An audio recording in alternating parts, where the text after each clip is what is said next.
Have you ever wondered whether your jewellery is celluloid, resin, bone? I know I have, and I actually did have that problem with this exact necklace, and then I got investigating and found out the answers of how you can tell the difference. So in today's episode, I'm going to show you exactly that. If you collect vintage jewellery or sell it online, this video is going to teach you exactly what you need to know before you go and just list it for whatever it could be, and thinking that it could be when it's not. It could get you into lots of trouble if you list it the wrong way. Finding out the material of your necklace or vintage jewellery is really, really important, not only for value but also of how you store it as well, and not only storing but also cleaning and how to resell it, as mentioned earlier. For example, if you list an item as bone when it's really not, or ivory as bone when it's not really, you could not only lose your buyer's trust, but you could also get yourself in a bit of a pickle, especially if you're selling on eBay, because there's no ivory policy on there of selling ivory. Not to mention value, because bone jewellery is worth quite a lot, and I have had bone jewellery in the past, and that's why this one actually got me confused on this one, because it just had a different look and a different feel, and I was quite perplexed about exactly what it was, and I didn't want to list it. I just wanted to be absolutely accurate, and I really encourage you as a seller, if you are going to just sell a item that could be any of the celluloid, resin, or early plastics or bone, or whatever the case be, make sure you do list it accurately. So you need to know the value so you can get retail accuracy, and you also need to have authenticity about what it is. So what exactly is bone jewellery? Well, bone jewellery is organic, and it often shows spots. So these spores that you're actually seeing are actually coming from the blood vessels of the bone of the animal that it came from.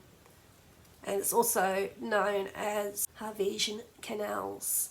I am going to show you a close-up of a bone necklace so you can see the spores that I'm actually talking about right now.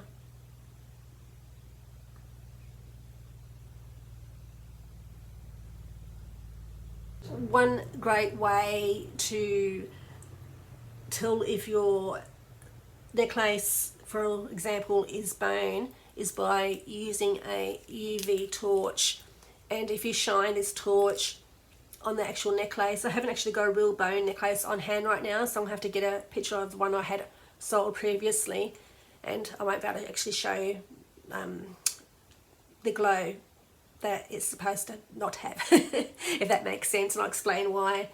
So it's usually doesn't really glow at all when you put the UV light on, as against other plastics and resin where it does glow, and that's how you can tell the difference.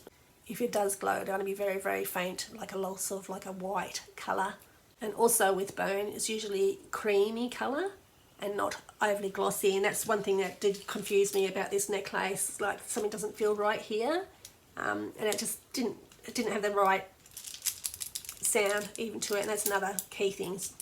It's more plasticky sound, as against when you knock bone together, it has a more of a hollow or denser sound, I should say. It's also uniformed as well. Each piece is just too uniform to be carved by hand, but it's still a lovely piece. It's lovely. So in comparison, while we've got this necklace out, I'm going to show you how it actually glows under the UV light, and that was one of the strongest pointers to know that it was definitely not bone in this case. So, and also the shine on it, and that's, like I said, that's why I questioned it in the first place. So now what I'll do, I'll try to possibly get this piece here, and we'll put a UV light on it. I'll try to take a photo if possible. See that sort of like a purple glow that it's shining on there?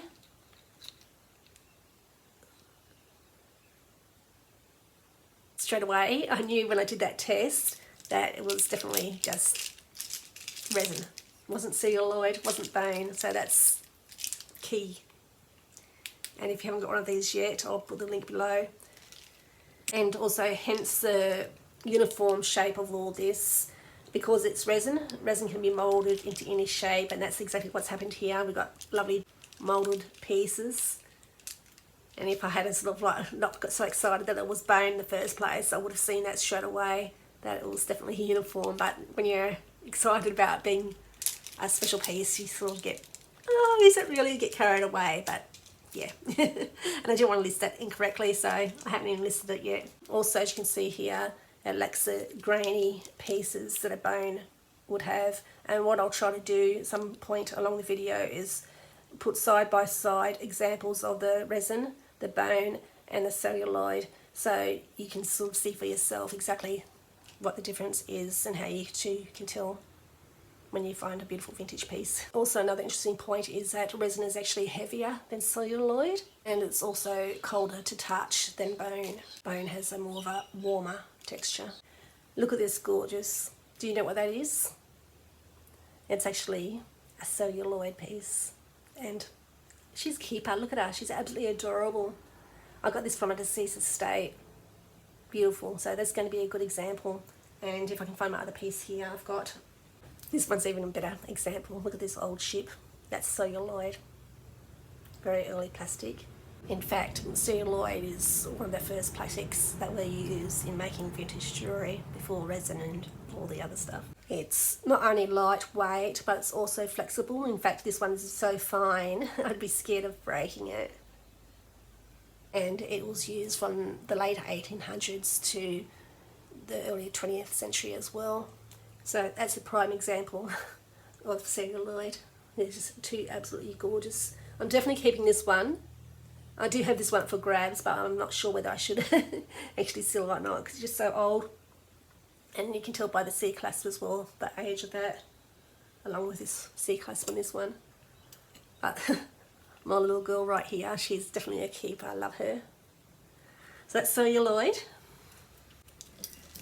So we've covered resin and celluloid and bone. I just haven't got a bone necklace to show you in hand. Celluloid often imitates ivory as well. And we'll just get the blue torch out again, and when we put it against this brooch, notice how it glows more of a white colour, not so much the purple colour that we saw. It can also glow blue, but this one's actually just glowing white slightly. So that's how we can also tell, and we'll try the same trick on this one. And we get more of a blue hue there, as you can see. So they're just handy tips to know. Now, many people say to test celluloid or resin, see the difference is put a hot pin or needle in a discreet spot, but that's a no-no. Don't do that, because not only are you going to let out fumes, but you're also going to potentially destroy a beautiful piece of jewellery, and you really don't want to do that. So this trick is the best trick. Really is the #1 tool in telling the difference between all three. And another way is also if you were to rub either these items, which I don't want to do to this one because it's just too fragile, but if you were to rub this by hand, it can release a plasticky smell, and that's another way to determine with whether it's celluloid or not. Not only that, it's highly flammable, so it's not very good to do that pin trick because you don't want to get things on fire, that's for sure. So we have mentioned the UV light. Another good one is the loop, the good old trustworthy loop, because then you can tell the grains and the pores in the actual item and that as well, to help you determine whether it's jewellery, so whether it's celluloid or not. So these items are awesome. I'm going to put notes up on this so you can take a screenshot for yourself and put it in your records, how these are the best way and the best tools to use in determining your vintage jewellery.